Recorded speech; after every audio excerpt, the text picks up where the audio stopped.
دکتۆر سەباح مەریوانی لە ساڵی 1940 لە بەغدا لەدایک بووە.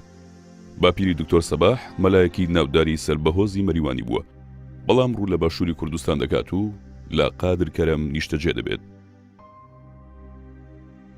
ساڵی 1965 لە بەغدا قۆناغی ئامادەی تەواو دەکات و ساڵی 1970 کۆلێژی پزیشکی تەواو دەکات. هێشتا لە سانۆک دەبێت کە دەچێتە ڕیزی پارتی دیموکراتی کوردستانەوە. ماوەی 2 ساڵ لە سلێمانی کار دەکات.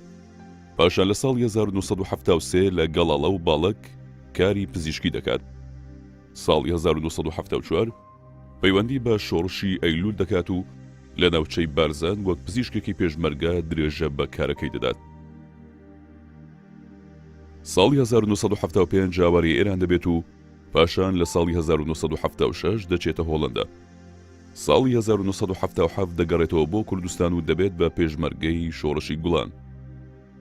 ساڵی 1978 دەچێتەوە هۆڵەندا و درێژە بەکاری پزیشکی و زانستی دەدات و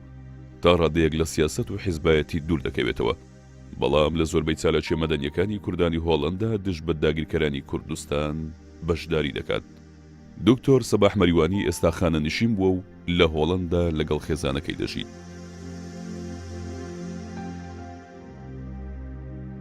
بینەران و بیسەرانی ڕوودا و سڵاوتان لێبێ، خۆشحاڵین لە بەرنامەیەکی دیکەی پەنجەمۆ لەگەڵ ئێوەی خۆشەویستداین. لە بەرنامەیەم جارەدا میوانداری کەسایەتیەکمان کردووە دکتۆرێکی کووردە کە هەم لە شۆڕشی ئەیلول و هەروەها دواتریش بەشداری لە شۆڕشا کردووە و شایەتی لەسەر لایەنە تەندروستی و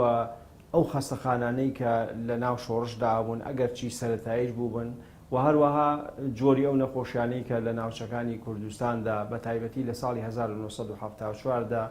ئەو کەم و کوڕیانەی کە هەبوون پێداویستیەکانیان ئەوان بە چ شێوەیەک وەکو دکتۆرێک خزمەتی شۆڕش و خەڵکی کوردستانیان کردووە. ئێمە لەم بەرنامەیەدا هەوڵ دەین کە چەند لاپەڕەیەک لە ژیانی دکتۆر هەڵبەینەوە و شایەتی لەسەر ئەو ڕووداوانەدا کە زیاتر پەیوەندیان بە پیشەکەی ئەوە هەیە بەڵام لە ناو شۆڕشدا. ئەویش دکتۆر سەباح مەریوانیە. کاک دکتۆر بەخێر بێی بۆ بەرنامەی پەنجەمە. ئێوە زۆر پێم خۆش ئێوە هاتم بۆ ئێرەم و حەزەکەم ئیتر لەگەڵتان بزانین ئەو لاپەرەیە لە مێژوو بزانین هەر بەکەچیتیایە دکتۆر. ئێمەش زۆر خۆشحاڵین. دکتۆر تۆ لە قادرکەرەم لەدایک بوویت؟ نەخێر، باوک ئێمە بە عەشرەت مەریوانین. بەڵێ. باپیرم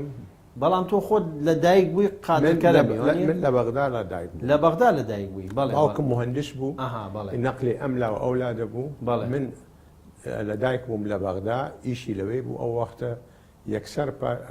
نەقلی بەسرە بوو، پاش 2 ساڵ نەقلی بەغا بوو، پاشان نەقلی مووسڵ بوو، پاشان دیسان بەغا. خانەوادەکە ئایلەکە هەموو لەگەڵ یەکێن. بەڵام تۆ زیاتر لە بەغا خوێندوتە و لەوێ گەورە بووی؟ من هەتا 23 ساڵی لە بەغا بوو. بەڵێ. بەس دکتۆر پاژناوەکەی ئێوە مەریوانیە، ئەو مەریوانیە لەکوێوە هاتووە؟ ئێمە بە عەشرەت مەریوانی. بە عەشرەت مەریوان. باپیرم خەڵکی ئەو وەختە شار نەبوو، شاری مەریوان وەکو ئێستا، بەڵام عەشرەتی مەریوان هەبوو. وازانم 28 گوندن، ینی عەشرەتێکی زۆر گەورە نییە. باپیرم وەکو بوو بە مەلا و چوو سەنەندەج و سنە و خوێندی و نازانچی. پاشان مەلاکان ئەبێ خۆیان دامەزرێن لە جێگایەک، ئیتر هاتە قادرکەرەم و لەوێ ژینی هێنا و بوون بە خەڵکی قادرکەرەم. بەڵێ. بەس دکتۆر تۆ باوکت کەسایەتیەکی ناسراو بووەوە، بەڵام لەگەڵەوەی کە تۆڵی باگراوندێکی ئاینیتان هەبووە، بەڵام باوکت تۆزێ چەپ بووە. بەعکس ئەوە قادرکەرەم ینی بەناو بانگە لە ناو کوردستان. وازانم زۆر ینی شخصی چەپی بەناوبانگ کوردستان لەوێ لەدایک بوون و گەورە بوون. مەسەلەن ئەعدامیش کران لە کاتی بەعس و ئەمانە یعنی ئەوە تۆ بۆ خۆت لە بەغا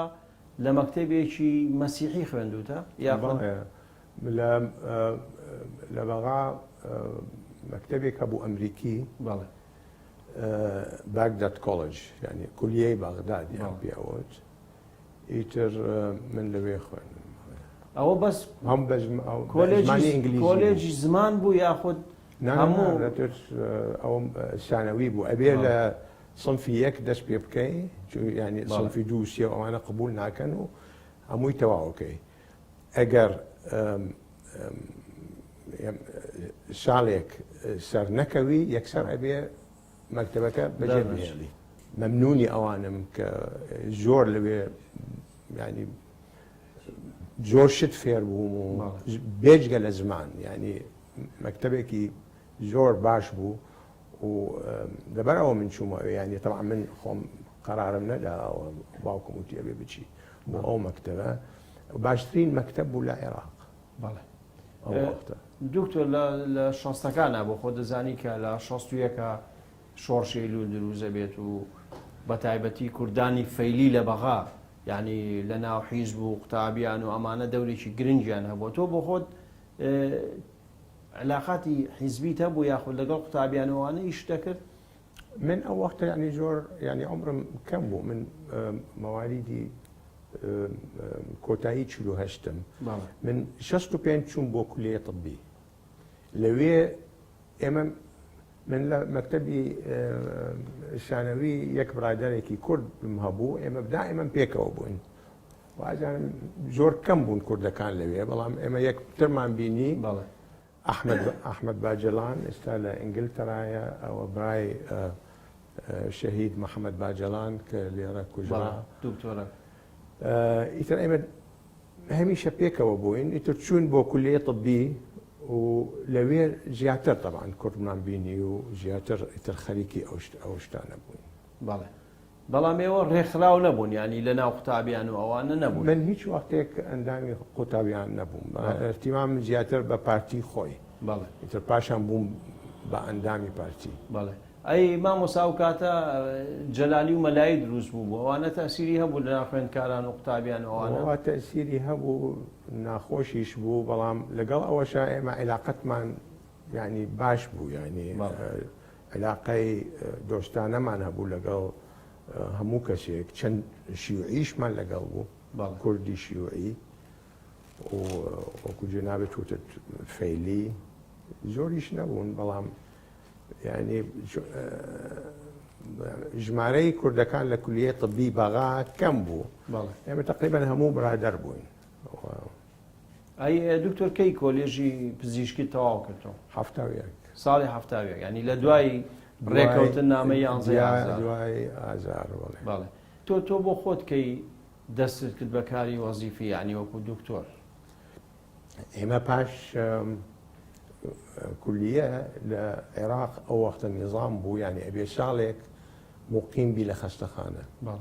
من ئەوە لە سلێمانی کردم ینی مقیم بووم لە خەستەخانەی سلێمانی خەستەخانەی گشتی سلێمانی تر لەوێش ینی ئەندام بووم لە پارتی طبعاەوە چوومە کۆبوونەوە شتیوە هەفتەی جارێ ئیتر پاش ئەوە خدمەی عسکەریشم کرد ئەویش ئیجباری بوو لە ئەو وەختە ساڵێک لە جەلەولا بوو ینی گوڵاڵە ئێستا ئێمە پێڵێن و پاش ئەو ساڵە گەڕامەوە بۆ سلێمانی ئەو وەختەش نظامێک هەبوو کە دکتۆرە گەنجەکان ئەبێ هیچ نەبێ ساڵێک لە قوڕە و ئەریاف لە گوند و لە دێکانی دەوروبەرەوە ئیش بکەن دکتۆرەوە ئیجباری بوو ینی بە زۆر ئیجباری ئابسولوت اینجا من ینی ئەو وەختە ینی علاقە بینی کورد و حکومەت بەرەو خراپبوون دەچوو اینجا منیش ینی تقریبا متأکد بووم ئەوە ئەبێ بەشار منیش متأکد بووم من التحاق بکەم وتم باش ئەو باشترین طریقەیە من جێگایەک ئەدۆزمەوە لە کوردستان کە التحاقەکە زۆر سەخت نەبێت جا من لەوێ مەسەن جێگا بعضێ جێگا زۆر شعبیەتیان هەیە وەکو نزیکی شاری گەورە و ئەمانە ئەوە قورعەتیان لەسەردادەنا بینی دکتۆرە تازەکان من داوای گەڵاڵەم کرد هیچ منافسم نەبوو جا چوون بۆ گەڵاڵە بووم بە دکتۆری حکومەت بەڵام لە گەڵاڵە لە ینی کە شۆڕش دەستی پێکرد بەڵێ ناوچەی ڕزگار کراوە بەڵێ ئیتر ئەوانەی کە مەسەلەن نەگەڕانایەتەوە فەسڵەکران تۆ فەسڵ کرای لە ئەو وەختە من ئەوە پێش ئەوەی شەڕ دەست پێ بکاتەوە بەڵێ چوومە گەڵاڵە اینجا ئەو وەختەش لە کەوەرتێ وازم کەوەرتێ خەستەخانەی شۆڕشیش هەبوو بەڵێ یەکێک لە برادرانی خۆم لەوێ ئیشی دەکرد دکتۆر هوشیار ئاکرەیی ئەو نەچوو بۆ خزمەی عسکری یەکسەر التحاقی کرد بەڵێ ئیتر جاجار ئەچوون بۆ ئەوێ دکتۆر مەحموود جاجار دەهات یادەی دەکرد و ئەمانە دکتۆر مەحموود عوسمان دکتۆر مەحموود عوسمان ئەی دکتۆرەکانی کوێ بوون یعنی ئەوانەی کە ئەو کاتە بەناوبانگ بوون لە ناو شۆڕشا هوشیار ئاکرەیی بوو لەگەڵ دکتۆر نەجمەدین ئەوەی من نەجمەدین کەریم نەجمەدین کەریم یعنی ئەو سێ چوار دکتۆرە هەبوو لە هەموو زۆر کەم لە ناو شۆڕشا ئەو دووە بوو بەڵێ ئیتر من چوومە گەڵاڵە بەڵام لەگەڵ یانی زۆر تێکەڵاویم هەبوو ئیتر لە مانگی سێ هەفتا چوار شەر دەست پێ کرد من ئیتر التحاقم کرد بە ڕەسمی و فەسلیش کرام لە یعنی ئەوانەی کە پەیوەندیان بە شۆڕشەوە کرا ئۆتۆماتیکی فەسلیش ئەکران فەسلیان بەڵێ هەموو فەسل بوون دکتۆرێەوە وەکو دکتۆرێکی پێشمەرگە لە ناو شۆڕشە ینی چیتان نەکرد تەنها برینداری پێشمەرگەتان تەداویە کرد یاخود خزمەتی خەڵکی مەدەنیتان نەکرد ئیشەکانتان چی بوو دکتۆر؟ ئێمە خزمەتی خەڵکیشمان دەکرد خزمەتی طبعاً پێشمەرگە ئێمە لە کاتی شۆڕشی بڵێن ئەیلول پاش لە هەفتا چوار زۆر دکتۆر التحاقیان کرد بە شۆڕشەوە بەڵێ نزیکی 100 دکتۆر زۆر لە هەفتا چوارە لە هەفتا چوار جاوانە مەسەرەن تەوزیع کران لەسەر کوردستان لەسەر هێز و ناوچەکان و ناوچەکان و ئەوانە بەڵێ ئیتر منیش چووم بۆ بارزان ئەو وەختە منیش من خۆم داوام کرد بەڕاستی و گوتم یعنی ئارگومنتم هەبوو ینی چی پێڵێن هۆکارە کارم هەبوو ئەوە لە بینی ناوپردان و ئامێدی ئەوە مەسافەیەکی دوور و درێژە هیچ نییە هیچ دکتۆر نییە و من حەزەکەم لە بارزان بم لە ناوەندی ئەو کێشەکان بەڵێ ئاوتیان باشە و من لەگەڵ مزەمدێک و معامل طبی و معاونی مختبەر و ئەوانە چوین بۆ ئەوێ لەوێ خەستەخانەی بارزانمان دامەزراند لەوێ مستەوسەفێکی حکوومەت هەبوو ئەوەمان گرت و ئیتر کردمان بە خەستەخانە و جێگای نوشتنیش بۆ نەخۆش ئەمان دکتۆرێەوە ئەو پێداویستیانەی کە پێویست بوو بۆ پزیشکی هەتان بوو ئێمە بەعزێ شتمان برد لەگەڵ خۆم بەڵام ینی ئەلبەتە زۆر کەم بوو ینی ئێمە نە هەر پێشمەرگەمان عیلاج دەکرد بەڵکو هەموو ناوچەکە هەموو ناوچەکە ینی نەخۆش 6-7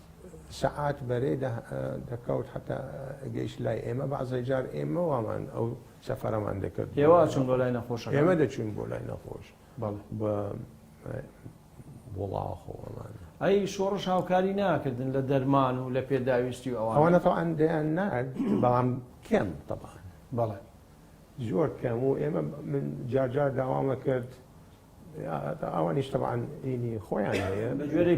توانای خۆیان ناتوانم ینی گلەیان لێ بکەم بەڵام کەم بوو پاشان زۆر تەیارە دەهات منطقەی دەوروبەری بارزانی بۆردومانەکە. ئیتر من ئەو فکرم هەبوو ئێمە باشترە بە خەستەخانەی خۆمان بچینە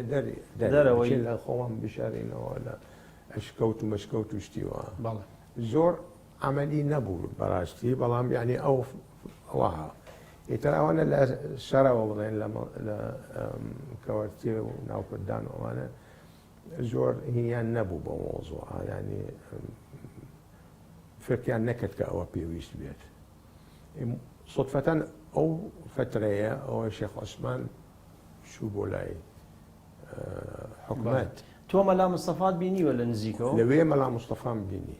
مەلا مستەفا هات بۆ ئێرە و لەوێ یەکەمین جار بوو من جنابی مەلا مستەفا لە ئەشکەوتم بینی لەگەڵ شێخ عەبدوڵڵا چوینەوێ باسی چیتان کرد؟ ئەخۆ من ئەو باسی هەمووشت من گەنج بووم مەبەستن داواکاریتان شتەکانتان داوای شتان نەکرد من وەختێک ینی وەختێک هات شێخ عەبدوڵڵا گوتی ئەوە ینی ئێستا مناسبە مەسەڵەن منیش بە جنابی مەلا مستەفام گوتوتم ئێمە زۆر شتمان هێر نقصانە ئەگەر یارمەتیمان بدەن مەمنون دەبین. ئیتر مەلا مستەفا ئەوەل جار باش تێ نەگەیشت وایزانی من داوای پارە ئەەکەم من وتم نا مەبەستم پارە نییە من مەبەستم ینی دەرمان و شت و ئەوانە اینجا ئەویش نامەی بۆ منی نووسی یان شێخ عەبدوڵڵا نامەکەی نووسی ئەو تەوقیعی کرد نامەکە بردم بۆ دکتۆر مەحموود ئەویش منی نرد لای دکتۆرەکان بەدەمتانەوە هاتن ینی پێداویستەکان ئیتر هەموو تەرتیب بوو ئەوەی ئێمە ویستمان بۆیان کردین ئیتر گەڕاینەوە بۆ بارزان و ئیتر حتا شۆرشەکە تێک چوو ئێوە هیچ ئەچوون ئەودی بۆ ڕۆژهەڵاتی کوردستان ینی مەجالیەوەتان هەبوو بچن خۆتان بەخۆمان من ئەو جارە چوون بۆ خانە لەوێ چوون هەر چوونە سەیدەلی لەوێ ئەوەی زۆر دەرمامان لەوێ کردی و حکوومەتی عراقی چەکی قەدەغەکراوی بەکارهێنا بە تایبەتی فۆسفۆر وەوانە لە منطقەی من نەمبینی طبعا بەڵام پاشان من ئەوە مەسەلەن ئەوە کاک زاهر کە بەو چەکە زۆر جێگا بەڵام وەکو عرضم کردی من ینی لە منطقەی تۆ بۆ خۆت نەتبینی ئەوە بە من نەمبینی خۆم بەڵام بەکاری شەر نەبوو لە منطقەی ئێمە بەڵام بەکاری هێنا حکوومەتی عراقی حتمەن بەکاری هێنا لە ساڵی 75 نەکسە بەسەر شۆڕشایەت ینی شۆڕش تێک چوو ئەوە ڕووداوێکی چۆن بوو بۆ ئێوە بۆ خەڵک بە تایبەتی لەو بۆ پێشمەرگە ئەوە ینی بەڕاستی شتێکی ینی ئێمە شۆک بووین ینی زۆر زەحمەت بوو تێگەیشتنی ئەو مۆزوعە چۆن بوو چۆن هەر نهر ئێمە ینی هەموو کەسێک ئەو عالەمە ئەو خەڵقە ئەو پێشمەرگانە ئێمە ینی بەڕاستی ئەوە ماوەیەکی ویست پێش ئەوەی ئێمە ینی ئەو ئیدراک بکەین کە ئەوە ڕاستە ئەمە دیارە وایە.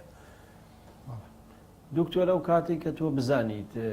کەس هەبوو کە بڵێ درێژە بە شۆڕش بین و بەردەوام بین و شتیوە ئێمە وتمان ئەوە ئێمە بەردەوامە بین. تۆ بۆ بڕیارتدا بمێنیتەوە و نەگەڕایتەوە بۆ عێراق؟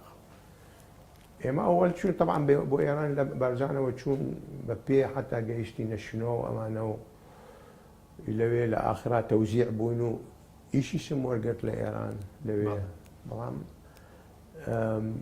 یعنی من هیچ فکری ئەوە ئێمە بۆچی ئێمە ئەو شۆڕشمان کردیشی عێراق باشە هەموو ئەمانەدانی خۆت تەسلیمی عێراق بکەی حتا ئەگەر هیچ لێ نەکەن نەتکوژن و حەبسن نەکەن ئەبێ لەگەڵیان تەعاون بکەی ینی هیچ چارەی دی نییە. تۆ بڕیارەدا من بڕیارمدا من بەتەنیا نەبوو تەواو لەگەر زۆر چۆن بڕیارەدا کە بچیتە دەرەوە ینی هەموو کەسەی توانی بچێتە دەرەوە یا چۆنی بوو؟ نەوەڵا ئاوارە بووین ومنظمي أو لاجئين هي الأمم المتحدة إتر قراري دا يعني لقل قسمك لو آواراني إيران توزيع بكن لقل ولاتا كانيتر چەند وڵات خۆیان ئامادە پیشاندا بۆ ینی وەرگرتنی چەند کورد مەسەن گەورەترین مەجموعە چوو بۆ ئەمریکا قسمێک چوو بۆ کەنەدا و یەکەمین وڵات کە ئاوارە بۆ چوو ئەوە هۆڵەندا بوو. منیش چوومە لای کاک ئیدریس ئەو وەختە من نەمزانی بزەبڵ ئەوە چۆنە ئەو مۆزوعە چۆن تەرتیبە بێ و من ینی لێم داوا کرد بەشک و بۆ من ینی ئەوە بکات و فعلەن یەک قائمەیەک دیار بوو قائمەیەک هەبوو مەجموعەیەک کە على ئەساس بچن بۆ هۆڵەندا یەک لەوانە خۆی کێشا بوو لە قائمەکە وەڵام منیان دانا لەسەر ئەو قائمە. ئێترەوە تۆ چویت بۆ هۆڵەندا؟ من چوم بۆ هۆڵەندا بەڵام بە شێوازێکی ینی ڕسمی سەفارەی هۆڵەندا هەمووی تەرتیب کرد و ئێمە چوین بۆ ئەوێ پێش ئێمە جەماعەتێکی بچووک کاکسیامەند مەسەلەن و فواد حوسێن و ئەوانە خۆیان چوونەوێ بۆ هۆڵەندا لە ئێرانەوە چوون بۆ هۆڵەندا. باشە کە ئێوە چوونە هۆڵەندا و ئاوارانەی کە لەوێ بوون ئەو کاتە ژمارەتان زۆر نەبوو لە هۆڵەنداوانە؟ 50 هی کوردی عێراق کوردی خۆمان بەس کوردی لێ بوو ینی کوردی زۆربەیان تەبعاً کورد ئەوانەی بۆ ئیشکردن هاتبوون کوردی کوردی. بەڵێ دکتۆر ئەو کاتە لە ئەوروپا ینی جیاوازتر هەبوو لەگەڵ ئێرانە حیزبەتی هەبوو مابوو یاخود ئەو خوێندکاران و لەقی پارتی و ئەمانە ئەوانی شوازیان هێنابوو یاخود بەردەوام بوون لە ئێمە یەکسەر دەشمان پێ کرد یەکسەر کە هاتینە ئەوێ یەکسەر دەشمان پێ کرد بە تەنزیمات و ئێمە تعلیماتیشمان ئەو وەرگرت لە کاک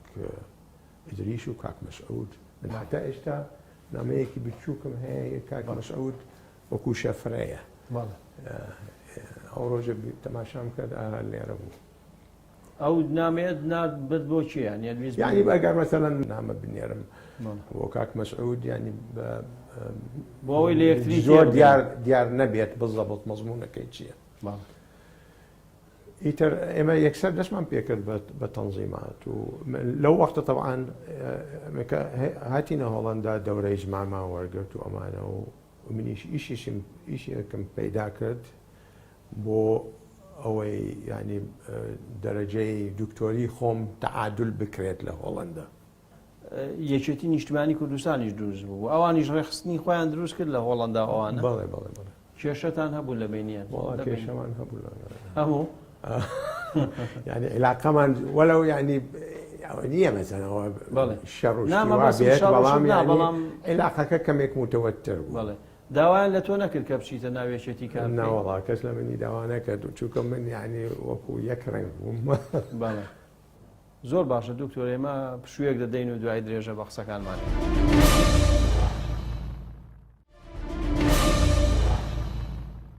دووبارە سڵاو بە ڕێزان درێژە بە پەنجەمەوە دەدەین لەگەڵ دکتۆر سەباح مەریوانی. کاک دکتۆر ساڵی 77 ئەتانزانی قیادەی مۆقە دروست بۆتەوە و مەسەلەن پێشمەرگە هەیە و چوونەتە شاخەکان و جارێکی تروانە خەبەری ئەو شتانەتان نەزانی؟ ینی وردە ینی ئێمە بەعزێ معلوماتمان بۆ هات بەڵام زۆر نە بە تەفسیلی زانیم گوێمان لێ بوو کەس مەسەن خەڵق گەڕانەوە و خەریکن جارێکی تر پێشەوە کەس گەڕایەوە لە ئەوروپاوە بۆ کوردستان ئەوەی تۆ بزانی لە هۆڵەندەوەی؟ بەڵێ ملازم عەبدوڕەحمان پێداوی ئەحمەد ئەونەت و هەردووکیان لە هۆڵەنداوە چوونەوە بۆ. ئەی دکتۆر ئەو کاتە کاکسامی و مامۆستا نووری شاوی سوانش هاتبوون بۆ ئەوروپا ئێوە ئەوانەتان نەبینی؟ والله من جارێک من خۆم سەفەری ئینگلتەرام کرد و لەوێ کاک سامین بینی بەڵام قەرار درابوو کە من بگەڕێمەوە قەرار درابوو تۆ خۆت داوایان لێ کردی یا خۆت بڕیارەدا بەخوا بەڕاستی من نازانم ینی چۆن بوو بە فکری خۆم کاک سامی لە منی داوا کرد بەڵێ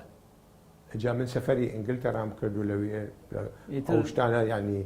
وەکو تەفاسیل ئەوە قسەمان لێ کرد و چۆن بەس دکتۆر ئەو کاتە ژمارەیەکی زۆر دکتۆری تریشە بوون کە لە ناو شۆڕشیا بوون و چوونە ئەوروپا چۆن بوو تۆ وەکو گەنجێک بڕیاریەوەدا کە بگەڕێیتەوە چی وایە ینی چی پاڵی پێوە نایخۆ تۆ توانی ژیانێکی خۆش بەسەر بەری لەوێ و ینی بۆچی ئەو بڕیارەتدا چۆن ئەو بڕیارەتدا ینی من ئەو ینی وازانم ینی هیچ بژارێکی تر بۆ من نەبوو ینی ئەوە ینی ئەوە ئەوەلیەتی تۆ بوو ینی بۆ من ئەوە نۆرماڵە ینی ئەوە کە لێم داوا کرا من باشە ینی دکتۆر ئەو بەسەرهاتەیەوە کاگەڕێنەوە بەڕاستی بۆ خۆی کە ئێمە نەختێ پێشە قسەمان کردووە یعنی وەکو ئەکرێ بکرێ بە ڕۆمانێک بکرێ بە چیرۆک بکرێ بە شتی تایبەت ینی تۆ بکرێ بە فیلمێک مەسەلەن ئێوە لە ئەوروپاوە گەڕێنەوە چۆن گەڕانەوە لە کوێ گەڕانەوە بە چه ئاواتێکەوە گەڕانەوە چیت دەگەڵ خۆ تێنابوو وەڵام من لە ئەوروپاوە زەمان ئەوە ئێمە چوینە لە هۆڵندا هەیە دەمپ وەنیە جلی کۆن و ئەمانە ئێمە چون دەمپێکی عسکەری لەوێ ئیتر چاکتی عسکەری و نازانم چی و ئەوانە کڕی و ئەم جارە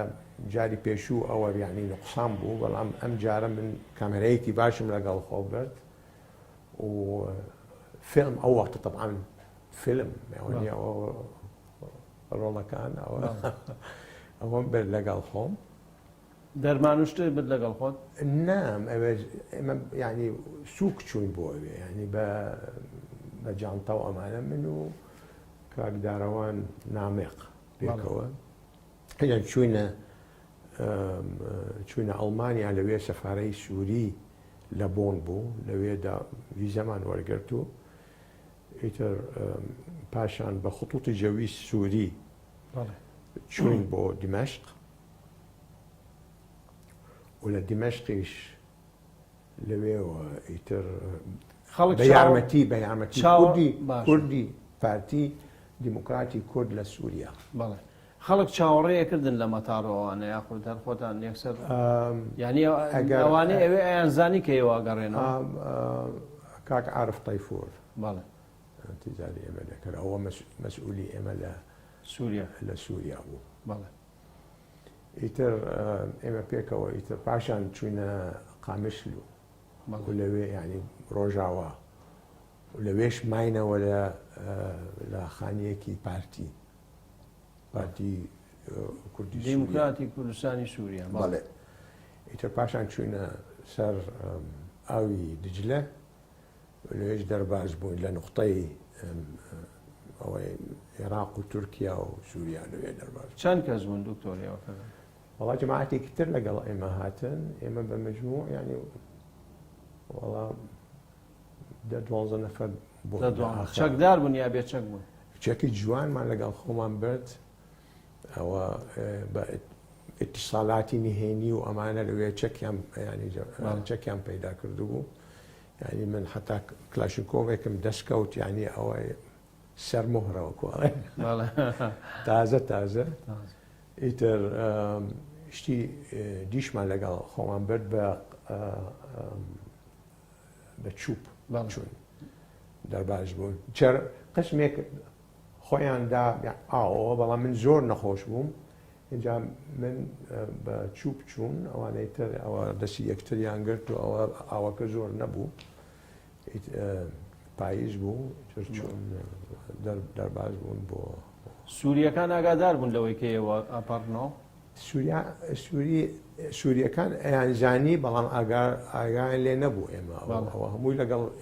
لەگەڵ کورد لەگەڵ خۆمان ئێمە کردمان بەڵێ بەڵێ ئەی ئێوە چوونە ناو بڵێن خاشی باکووری کوردستانەوە یا چوونە باشوور چۆن ینی چوونە باشوور و لەوێ چوونە باکوور و باشوور و خاڵ ینی ئەم بەراوبەری سنوور ئەی تورکەکان ئاگایان لێ نەبوو کەس ئاگای ینی نیان نەزانی کە ئێوە ئەوانە هەموو حارەشیان داناوە و جاندرمە و نازان چیەوە ینی بەدزیەوە ڕۆژنیەوە زۆر بە شەو دەچوین بە شەو تاوان بەسەر ڕێگانە دەچوین ئەوە لە شاخەکان لە پشتی چیاکان و ئەوانە دەرباز دەبووین باش بەڵام ئێوە گەشتە نقطەیەکی سەر سنوور ینی هەتا گەیشتینە نقطەیەکی سەر سنوور یەکەمین مەقەڕی ئێمە لە جێگایەک بوو وەکو دۆڵێک ئیتر لەوێ لە ئەشکەوتێک چەند ڕۆژ ماینەوە و کاک لەپەر کاک سامی هات کاک سامیش گەڕایەوە بۆ گەڕایەوە بەڵام بەتەنیا بەریگار ئیتر ئەو پەیدا بوو ئیتر ئێمە پێکەوە وەردەوەردە چوین حتا بڵێن وەختی پێڵێن موسەلەس ئەوە بەڵێ نزیکی سنووری ئێران و عێراق و تورکیا دکتۆر ئێوە بارەگا مەخەرتان زۆر هەبوو لەوێ ئەو کاتە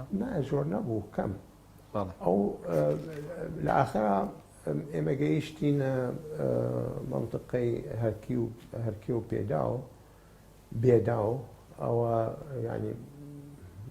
عشرەت عائد بە منطقەی بارزانە بەڵام لەسەر بزەبط لەسەر سنوورە ئێمە لەناو عێراق بوو ژمارەتان ئەوەی کە ئەو کاتە تۆ بزانی ژمارەی پێشمەرگە زۆر بوو زۆر کەم بوو ئەگەر بە هەمومان 200 نەفەر بووین ئەوە زۆرە بەڵام ئێمە زۆر یارمەتیمان وەرگرت لە ملەت لە هەردوو بەری سنوور لە هەردوو بەری سنوور ئەوەی پێیان دەکرا بۆیان دەکردین دکتۆر ئێوە ینی خەڵک بە خۆشی خۆی هاوکاریەکردن یاخود بە چاواتی بە زۆر تامەکان نایە ئەسڵەن ئێمە خۆ پێمان ئێمە یەک بشت نەمانتوانی بڕۆین بێ ئەوان مەسەن شارەزان منطقەی خۆیانە ئێمە بۆ ئێمە هەمووی تازە بوو کەواتە ئەو بڵێن خەڵکی باکووریش و باشووریش هاوکاریەوەیان نەکرد زۆر ینی بێ ئەوان ینی هەر ئیمکان نەبوو ئێمە ئەو کاتەی کە ئێوە گەڕانەوە ئازام زستان بووە نیە دکتۆر ئێمە پاییز مانگی نۆوەمانە ئیتر پاشان دستانەکە دەستی پێکرد ئێمە لە جێگای زستانیەوە ئەو منتیقەیە زۆر سەختە ینی هەر وەصف ناکرێت زۆرە من ماوەیەک حتا پلەی گەرما سەعات 2 نیوەڕۆ دەمنووسی مەسەن ناقص 8 ناقص 9 ئەوە لە دێ لە خوارەوە لە دۆڵەکەەوە لەسەر شاخەکان ڕەنگە 20 بوو من جارێک مەسەن ئەچی مەسەن خۆتە شۆی لەسەر ڕووبار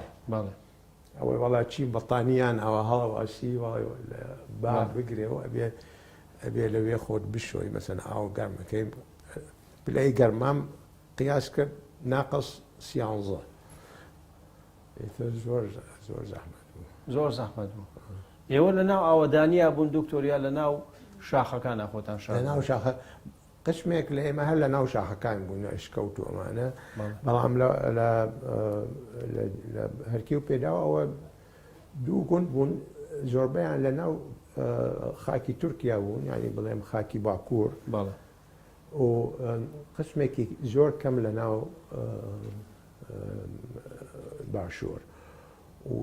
بینی دوو چیای زۆر بڵند ینی ئەوەندە زۆر سەختە ینی منطقەیەکی زۆر ئاسیە زۆر سەختە ئەی دکتۆر باسی شتێکی جێڕایەوە وتت پیاوێکی بڵێن لەوێ بوو ینی خانوشتی کردبوو بۆ خۆی بۆی هاوکاریەوەی کردو بەڵام لەلایەکەوە خەڵکی کوشت بوو بەڵام لەلایەکەوە تۆڵی پیاوێکی میهرەبان بوو ئێمە طبعا من بواە مەسەن جێگایەک بدۆشمەوە بۆ خەشتەخانە و من یەکسەر دەورەم دەست پێ کرد چەند تەلەبەی سانەوی و هاتبوون التحاق پێشمەرگە بوونەوە پێشمەرگە نەبوون هەر خۆیان ئیتر تەلەبە و ئەمان التحاقیان کردبوو ئەوە دەورەی تەزمیدم کرد یعنی پەرستاری بۆ ئەوانم کرد ئەوە بێت طبعا من بەتەنیا بووم ینی دکتۆر کەسی تر نەبوو ینی برای پزیشکی هەبوو نەموزەممێت هیچ ئەو کاتە تەنها دکتۆر بووی تەنها دکتۆر تەنها موزەممیدیش بوو ینی منیش حەزم دەکرد مەسەڵەن مساعدم هەبێت و مزەممد و ئەوانە من دەورەم کرد چەند کەس لە دەورەکە تا دەرچوون 4 نەفەر بوون لەداقەوە دوان لەوانە پاشان ئەعدام کڕان لایەن سەدامەوە ئیتر ئەو چوار بووین یان 5 لە بێرم کەمێک 5 وازان ئیتر لەوێ طبعا جێگا زۆر نییە تەلەبەکان لە جێگایەک بوون و خەستەخانەکە لە جێگایەکی تر و من لەوێ لە خەستەخانە باشیانەوە وشەیەکی زۆر گەورەیە بۆ ئەوە قسمێکمان بەکرێ گرتبوو لە خانەیەکی ئەوێ زۆر گەورە ئەوە ئێوە لەناو باکوورستان لەناو باخاکی باکوورا بوون یا لە باشوور لە باشوور بەزە و کابرایە چێ بوو کە ئەو کابرایە خەڵقی باکوور بوو وازە منطقەی شەمزینە وازان هەرکی بوو ئەوە شەڕی بوو لەگەڵ کابرایەکی ئیتر نازانم لە کیچی ڕەواند بوو نازانم بزەبڵ چی بوو عەلا کولن بوو بە شەریان ئەو ئەویتری کوشت 6 برای کوژراوەکە دوای ئەکەون ئەو هەمویان نەکوژێ هەمویان نەکوژێ یعنی دیفاعن على النفس وەڵێن بۆ خۆبەرگری ئیتر هاتە ئەم جێگایە وەکو نۆمانز لاند بە ئەنگلیزی ئەڵێن جێگایەکە کە ینی نەحکومەت هەیە نە هیچ هەیە لەوێ خانەیەکی بۆ خۆی دروست کردووە خۆی و ژنەکەی و کچ و کوڕیشی هەبوو ئەمانە و مەڕ و ماڵاتی هەبوو بەڵام خانەیەک ینی زۆر گەورەی دروست کردبوو وەکو بە دەستوری کوێستان وایە دکتۆرەوە تەنیا ماڵ بوو لەوێ ینی هەلەو خانوێ بوو 3 ماڵ بوو 3 ماڵ بوو بەڵێ 3 ماڵ بوو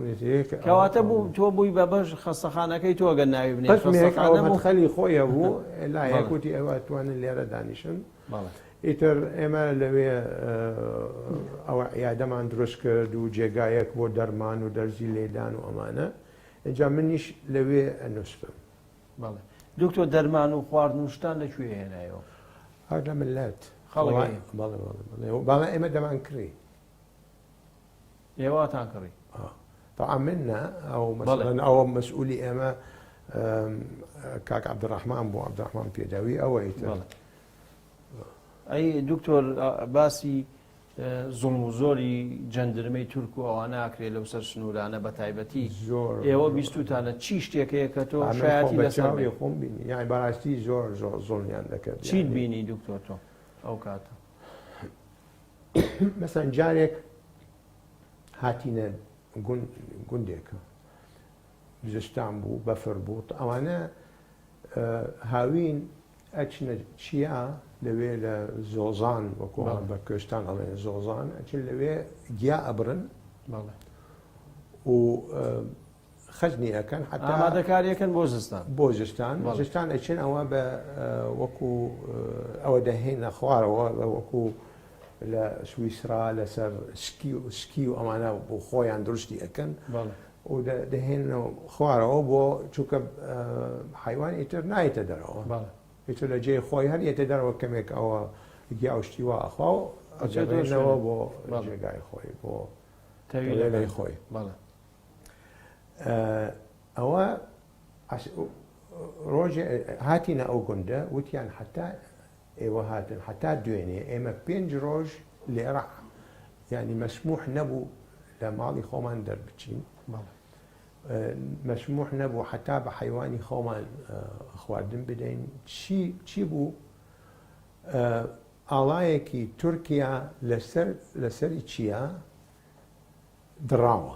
ئەوە با ئەوەی هەرێکەوە با ئەزانێکی لێدا لێدا ئەو دڕابوو عسکەری تورکی هاتووە ئەوانەی محاصرە کردووە حەبسی کردوون کێ ئاڵای ئێمەی دڕاندووە بەو زۆر من لە خەڵقم بیستووە ئەوە مەسەلەن ئەگەر ڕووبان سواری خەڵق ینی وەکو وڵاق سوارە بن ئەو جەندەرمە بۆ ئەوەی قاچیان تەر نەبێ واکەن کە کوردەکان خۆیان تێپەڕێنن لەم لای بۆ بۆ ئەولا پەڕینەوە لە هەوبارەکان یعنی سوار کۆڵی خەڵکی گوندیەکانە بوون ئارەوە یا خۆم من لە گوندیەکان خۆم بیستووە یعنی زوڵمی عەجایب بەڕاستی یعنی ئێمە بە لە بیرم یێتەوە لە منطقەی ئێمە کە گەڕاینەوە پاشان حتا سلۆپی ئەو بەریژاخۆ ئێمە لە یەک دێ ئەو وەختە کارەبان بینی ئەوەی تر یەک گڵۆپیان هەبووەوە لە ناوەڕاستی ژۆر هەڵواسراون کارەبانە بوو لە گوندەکان ئەو وەختە زۆر بەس دکتۆر تۆ پێشکەوتی بۆچی وازت هێنا بۆچی گەڕایتەوە بڕیارە تۆ بڕیارێکی قورسدا لە هۆڵنداوە بیتەوە بۆ کوردستان بەڵام بڕیارێکی تر دەدەی کە بچیتەوە چی هۆکارەکە چی بوو چەند هۆکار بوو یەک ئەو شۆڕشە زۆر زۆر بچووک بوو عسکەری عێراق ینی بەڕاستی زۆر زۆر هاتوبووە پێشەوە ئێمە جێگای جوڵانەوەمان نەبوو بەڵام ئەوە سەبەبەکە نەبوو ئێمە کە لە من زۆر زۆر ینی بەڕاستی ڕێژ و احترامم هەیە بۆ کاکسامی زۆر ئاژا بوو زۆر تێگەیشتوو بوو بەڵام زوو گەیشتمە ئەو قەناعەتەکە ئەوە بەرنامەیەکی خۆی هەبوو ینی ئەجندەیەکی خۆی هەبوو لە ئەوڵ ڕۆژەوە خەریک ینی هەر خەریک بوون نەقد و نەقدکاری و نادانم چی و ئیتر عێلاقە مەسەلەن لەگەڵ ماڵی مەڵا مستەفا ینی متەوەتر بوو وتم ئەوە نابێ یعنی من گەیشتمە ئەو قەناعەتە ئەوە نابێ بەشت یعنی ئەوە بەو شکلە حتا لە بیرمیە ئەو ینی ئەفکاری هەبوو ئەویش کەمێک ینی چەپ بوو مەسەن چی پێڵێن لیوایەکی ئینتەرناشناڵ وەکو لە ئیسپانیا و ئەمانە ئێمە من 200 نەفەر بووین یعنی ئەویش دەوێت دنیاش ڕزگارکە لە کوردستان یعنی نا خۆی طموحی هەبوو خۆی ویستی ینی کوردستان ڕزگار بکە بەڵام بە شێوەی خۆی بە شێوازی خۆی پێ دوا بەو شێوازەیەوە غەڵەتە هەموو ینی مشتەمەر هەموو لە بەیانیەوە حتا ئێوارە ئەوانە تر لە ژوورێک بوون لە یەکتر مناقەشە و نازەم چی من هەر مشکم ئەوە نەوە من هەر بەتەنیا نەبووم مەسەن ئەوە داڕەوان نامق ئەو ملازم ئەحمەد ئەونەت من بەوانە وتم بەخوا من بە کاکسامی ئەڵێ من ئەگەڕێمەوە من ئەو وەزع ینی زۆر بەدڵ نییە قبولی کرد یەکسەر کە نا ئەوانە بە منیان وتیان بەخوا سامی ئەتکوژێ وتم بەخوا من خۆ من هیچ غەڵەتم نەکردووە خۆ خیانەتم کرد نشتی من ئەوە پێ ئەڵێم سەراحەت ئەنجا من پێم وت دانیشتوو نەبووم پێم وتم کاکسامی ئەوە بە عەمەلی من نایە من ئەچمەوە ئەگەڕێمەوە طبعا ئەوە زۆری پێ ناخۆش بوو بەڵام ینی قبولی کرد وتی چەکدانەوە بڕۆ کەچی ئەوانیش لەگەڵ من دارەوان و ئەحمەدیش دارەوان و ئەحمەدیش بەس دکتۆر کە تۆ گەڕایتەوە بۆ هۆڵەندا پەیوەندیت هەر لەگەڵ پارتیۆوانەما یا واز دێنا وڵا کە گەڕامەوە بۆ هۆڵەندا وەختێک کەمێک ئەوە ینی كمێک ینی وەختێکی ئارامی بوو ینی زۆر ینی طبعا زۆری من هەر علاقەم هەبوو و متابعی ئەخباریشم دەکرد و قسەمە کرد لەگەڵیان نەشاتم نەبوونا گرنگیت بە پزیشکی و بە دکتۆریەکەی خۆت ئیتر پاشان کە گەڕامەوە ئەوتە خەریک بووم ئەو شەهادەی خۆم تەعادل کرد لەو فردە زۆری پێ نەچوو طبعا ئەو حادیسەی شەڕەکەی هەکاری دروست بوو زۆری پێ نەچوو ئەوانیش هاتنەوە ئیتر هەموویان هاتنەوە ینی کاکە عەبدوڕەحمان گەڕایەوە شامی خۆی گەڕایەوە کاکسیامەن گەڕایەوە هەموو گەڕانەوە کاک دکتۆر ئێمە بەرنامەکەمان خەریکە بەرەو کۆتاییە چێ بەڵام پرسیارێکم هەیە ئەویشەوەیە کە تۆ سوتفەیەکی سەیرە ینی لەگەڵ کچێکی هۆڵەندی زەماوەند دەکەی ئەم کچە ساڵی 1970 سەردانی کوردستانی کردوانی ئەو پێش تۆمەلا مستەفای بینیوە و ئێوە یەکتریش ناناسن بۆچی هاتبوو بۆ کوردستان ئەوە هاتبوو بۆ کوردستان ئەوە مەجموعەیەکی تەڵەبە بوون طبعا هەواڵی کوردستانیان بیست بوو لەگەڵ کەڕایەکی تریان لەگەڵ بوو بە عومر بوو مێژ و ناس بوو زۆر ئینسانێکی تێگەیشت و پیت مولەر ئێستا ئەمریخوای کرد جاوانە قەراریاندا بچنە کوردستان و نەوعا بۆ خۆیان پەیدا کرد سەفەرەکەی ژینۆفۆن وتیان ئێمە ئەوە تەوان بەعەکسەوەیکەین و ئیتر بەو شکلە هاتم بۆ کوردستان هاتم بۆ هەولێر و لە هەولێرەوە چوون گەڵاڵە و چوونە ناو چوونە لای جەنابی مەلا مستەفا و لەوێ مەلا مستەفای من ڕسم ئەوم هەیە تەوقعەکە لەگەڵ مەلا مستەفا یعنی کە چوویتە هۆڵەندا پێش من بیبینم ئەوان لەوێ بوو ئێمە کە چوین بۆ هۆڵەندا ئەوانەی کە ئەو سەفەرەیان کرد ئەوانە جەمعیەیەکیان دروست کرد بۆ یارمەتیدانی کورد ئێمە کە هاتین ئەوانە وەکو یارمەتی ئێمە بەو ئێوە یەکتیرناسی بەو شکلە زۆر باشە دکتۆر ژیان من سوپاس دەکەم بۆی کە بەشداری بەرنامەکەت کرد ئەگەر شتێکی تایبەتت هەبێژینە کۆتایی بە بەرنامەکەیانی زۆر زۆر مەمنون بۆ هاتنتان زۆر زۆر سوپاس بینەران و بیسەرانی خۆشەویست بەم شێواتینە کۆتایی بەرنامەی ئەمجارەمان پێکەوە پرۆمێڵخەی داهات و دەبینین کە لەگەڵ کەسایەتیشی دیکەی و بەخواتان نەسپێن لەسەر ئارەزووی هەموو ملەتی کورد مامۆستا هون بەخۆ لە مووسڵ لەدایک بوون چما هون لە مووسڵ لەدایک بوون بابێ من گوت عربي موسل كعربي عرب ڕحێوانش کوردات ئێخوان مسلمین لە کوردستان هەبوون کەسی ناسکری کووردا هەبوو کە لەگەڵ وا کار بکە کورد بێتر بەرێوانە بەرێ خۆدان شوعیە یعنی ئەمەلا ئەمە گوبنی شوعی کارم تشکی حەقێ قەومیش مەربستیان مامۆستا عوسمان سەبری کۆمەڵەیەن یەکێتیا خورتێن کورد چێ دکە یەک سەبەبی ئەساسی وقتی جێگەرخوین دەش حزب شوعی قەریە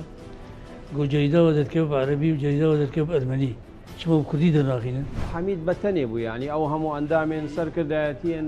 پارتی چاوە قبولکردن یەکی جاسوسکی ترکی هاتوو ناو کوردات ئەو چاوە هاتووی حەمید ئانی ئاساس کادرکی ترکیە